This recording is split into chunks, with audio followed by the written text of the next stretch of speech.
நமஸ்காரம். சம்ஸ்கிருதத்தில் இருக்கும் சொற்கள் அதை தமிழாக்கம் செய்ய வேண்டும். அதற்கு நாம முயற்சி பண்ண தேவையில்லை. அப்படி பண்ணினால் அது அவ்வளவு பொருத்தமாகவும் இருக்காது. அந்த தமிழ் சொற்கள் ஆழ்வார்களாலோ ஆச்சாரியர்களாலோ பயன்படுத்தப்பட்டிருக்கும். அதையே எடுத்துக்கொள்வது சால சிறந்தது. முடிந்தவரை முழு தமிழ் சொல்லாக வைக்க வேண்டும். ஒரு சம்ஸ்கிருத சொல்லை தமிழாக்கும் போது அதில் ஒரு பாதி தமிழாக ஒரு பாதி சம்ஸ்கிருதமாக இருப்பது அவ்வளவு ரசமாய் அழகாய் இருக்காது. ஆனால் அதை போலவே பயன்பாடு ரொம்ப நாட்களாக இருந்திருந்தால், பெரியவர்களே அப்படி பயன்படுத்தி இருந்தால் அதை ஏற்றுக்கொள்ளலாம். ஒரு எடுத்துக்காட்டு பார்ப்போம். திருக்கண்ணமங்கை என்னும் திவ்யதேசம். அந்த பெருமானை ஆழ்வார் பெரும்புறக் கடல் என்ற அழகான தமிழ் சொல்லால் விளிக்கிறார், கூப்பிடுகிறார். அதுக்கு சம்ஸ்கிருதத்தில் அந்த பெருமாளுக்கு பேர் இருக்கிறது, பிருகத் பகிஸ் சிந்து. நேரே வடமொழிக்கு தமிழாக்கம், தமிழுக்கு வடமொழியாக்கம். அது பொருத்தமாக இருக்கிறது. கோதா ஆண்டாளுக்கு சம்ஸ்கிருதத்தில் பெயர். ஆனால் ஆண்டாள்னு தமிழில் சொல்லுகிறோம். கோதா என்னும் சொல்லுக்கு ஆண்டாள் என்னும் சொல் பொருள் அல்ல, தமிழாக்கம் இல்லை. கோதை என்றால் மாலை, ஆண்டாள் என்றால் மாலையா? இல்லை. அப்ப அதை தமிழாக்க வேண்டும்ங்கிற தேவையும் இல்லை. ஆண்டாள் என்கிற பேர் வழக்கத்தில் இருக்கிறது, அப்படியே எடுத்துக்கொள்வோம். மாலைன்னு வடமொழியில் இருக்கிறதே, இருக்கட்டும். பாமாலை பாடி கொடுத்தாள், பூமாலை சூடி கொடுத்தாள். அதனால்தான் சூடி கொடுத்த நாச்சியார்னு சொல்லுகிறோம். தமிழில் சூடி கொடுத்தவள்னு சொன்னால் வடமொழியில் மால்யதா, அது அப்படியே வடமொழியாக்கம். தாமரை கண்ணன் தமிழில் பெயர். பங்கையக்கண்ணன் என்றும் பாசுரத்தில் உள்ளது. கமலக்கண்ணன் என் கண்ணின் உள்ளான், காண்பனவன் கண்களாலே. தாமரை கண்ணன் ரெண்டு சொற்களுமே தமிழ். தாமரையின் தமிழ், கண்ணனும் தமிழ்.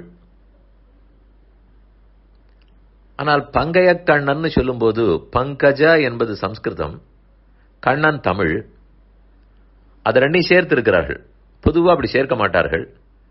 ஆனால் பங்கஜ என்பதை பங்கயம் என்று தமிழாக்கி விட்டனர். பங்கையக்கண்ணன். அதே கமலக்கண்ணன் பார்த்தால், கமல என்பது அப்படியே வடமொழி சொல், கண்ணன் என்பது தென்மொழி, தமிழ் மொழி.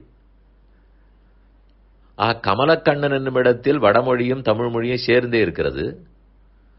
பங்கையக்கண்ணன் என்னும் இடத்தில் பங்கஜ என்னும் வடமொழி பங்கய என்றாகி ஒரு வடமொழி சொல் தமிழ் சொல் என்று இருக்கிறது. தாமரை கண்ணன் சொல்லும்போது மொத்தமாகவே தமிழ் சொல். திவ்ய பிரபந்தம், ஆழ்வார்கள் பாடினது திவ்ய பிரபந்தம், 4000 பாசுரங்கள். அதற்கு தமிழ் அருளிச் செயல்கள். அப்படித்தான் பயன்பாடு உள்ளது. ஆழ்வார்கள் அருளிச் செய்தவை, அருளிச் செயல் சேவா காலம். ஆழ்வார்கள் வாழி, அருளிச் செயல் வாழி.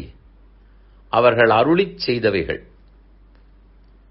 அதைத்தான் திவ்ய பிரபந்தம்னு சொல்லுகிறோம். திவ்ய பிரபந்த என்பது ரெண்டும் வடமொழி சொல். அருளிச் செயல் என்பது ரெண்டுமே தமிழ் சொல்.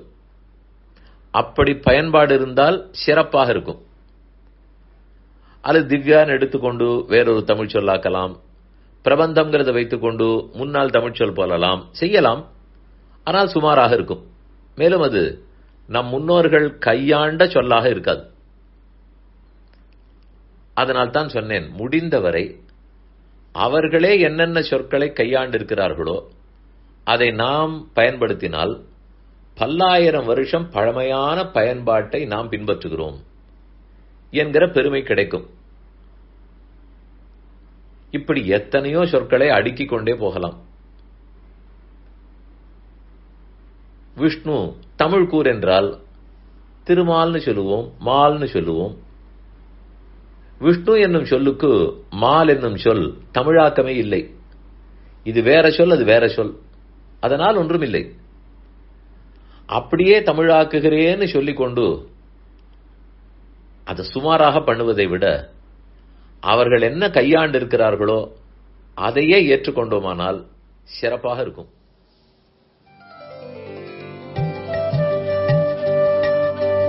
இந்த என் பணி ஆடியோவை உங்களுக்காக வழங்கியவர் வேலுக்குடி ஸ்ரீ கிருஷ்ணன் சுவாமி. இந்த ஆடியோவை தினமும் உங்கள் மொபைலில் பெற கிஞ்சித் என் பணி KINCHITENPANI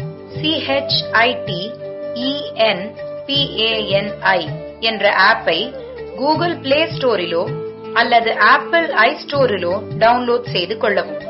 தினம்தோறும் இது போன்ற உபன்யாசங்களை கேட்டு மகிழவும்.